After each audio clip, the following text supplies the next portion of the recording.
সারাদিন রোজা রাখার পর ইফতারে যদি পছন্দের একটা খাবার হয় তাহলে কিন্তু সেটা সবার কাছেই ভালো লাগে। আসসালামু আলাইকুম, আপনারা সবাই কেমন আছেন?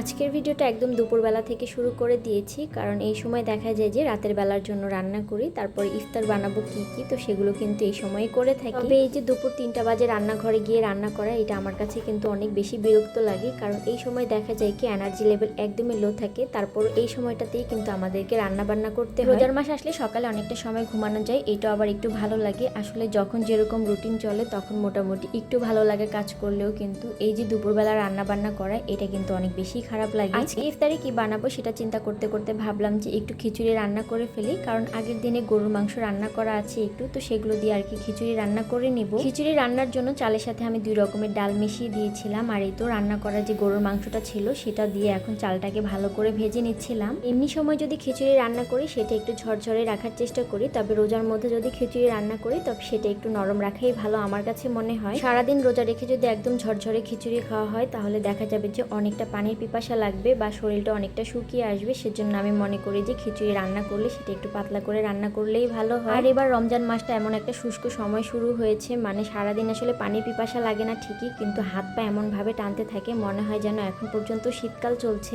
এই যে এখানে আমার খিচুড়িটাও কিন্তু রান্না করা হয়ে গিয়েছে। আজকে আসলে রাতের জন্য যে সবজিটা রান্না করব সেটা ছিল না বাসায়, তো এটা আনতে দিয়েছি, ওইটা নিয়ে আসলে পরে আবার ওইটাও রান্না করে ফেলবো। খিচুড়িটাকে এখানে আমি একটু নাড়াচাড়া করে দিয়েছি, সাথে আমি এখানে একটু ঘি ব্যবহার করেছি। তারপরে তো এটাকে আমি দমে বসিয়ে দিয়ে দিয়েছি। এর মাঝে আবার আসরের সময় হয়ে গিয়েছিল, তো নামাজ পড়ে তারপর আবার রান্নাঘর এসেছি একটু ভাজা পোড়া বানানোর জন্য। তো আজকে এখানে হচ্ছে ডিম চপ বানাবো, আর এই যে এখানে মিষ্টি কুমড়ো ফুল আছে সেটারও চপ বানিয়ে নিব। এখন তো গরমকাল চলে এসেছে, মিষ্টি কুমড়ো ফুল আসলে পাওয়া যায় না, তবে ছাদে এই যে একটু গাছ লাগিয়েছিলাম তো সেখান থেকে আর কি কয়েকটা ফুল হয়েছে, তো সেটা আজকে নিয়ে এসেছি। তো এখানে আর কি মিষ্টি কুমড়োর ফুলের চপগুলো বানিয়ে নিচ্ছি। যা কিছু বানাই না কেন মনে হয় কি একটু ঝাল ঝাল খেতে পারলে অনেক বেশি ভালো লাগবে, তবে রমজানে দেখা যায় যে অতিরিক্ত ঝাল খেলে পেটে অনেক বেশি সমস্যা হয়, এজন্য ঝালটাকে অ্যাভয়েড করে চলি। এই ফুলগুলো ভাজার সময় যদি একটু অনেকক্ষণ সময় ধরে ভাজা হয় তাহলে কিন্তু অনেকটা সময় ধরে এগুলো ক্রিস্পিও থাকে। আর কেউ যদি বেসনটা একদম পারফেক্ট ভাবে গুলিয়ে নিতে পারে তাহলে তো অনেকটা সময় ধরে এগুলোর মধ্যে মচমচে ভাবটা থেকেই যায়। অন্য পাশের চুলাতে কিন্তু আমি আবার রাতের জন্য সবজিটাও বসিয়ে দিয়েছি। আজকে আসলে রুই মাছ দিয়ে চিচিঙ্গা রান্না করব, তো সেটা অন্য পাশের চুলার মধ্যে রান্না হচ্ছে।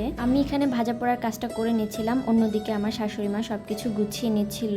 একটু ভালো করে ভেজে নিয়েছিলাম, তারপরে এই তো এগুলোকে একটা ছাঁকনির সাহায্যে তেলটাকে ঝরিয়ে এগুলোকে উঠিয়ে নিব। আর যখন আমরা তেলটা ঝরিয়ে উঠিয়ে নিই তখন কিন্তু টিস্যুর মধ্যে উঠিয়ে নিলে অনেক বেশি ভালো হয়। এগুলোর গায়ের মধ্যে যে এক্সট্রা তেলটা থাকে সেটাও কিন্তু ঝরে যায়, না হলে দেখা যায় যে অতিরিক্ত তেল খাওয়া হয়ে যাবে আমাদের। গতকালকে অনেকে আমাকে বলেছিল কেন আমি এতদিন ধরে ভিডিও দিইনি, আসলে আমার পেজে তো অসুবিধা, সেটা কিন্তু আমি গতকালকের ভিডিওতেও বলেছিলাম, এজন্যই আসলে ভিডিও দেওয়া হয়নি। এগুলো ভাজা শেষ হয়ে গেলে আমি ডিম চপটাও ভেজে নিয়েছিলাম। তারপরে এই তো ইফতারের প্রায় সময়টা ঘনিয়ে এসেছে, তো সেজন্য সবকিছু গুছিয়ে নিয়েছি। তো আজকে পর্যন্তই, আল্লাহ হাফেজ।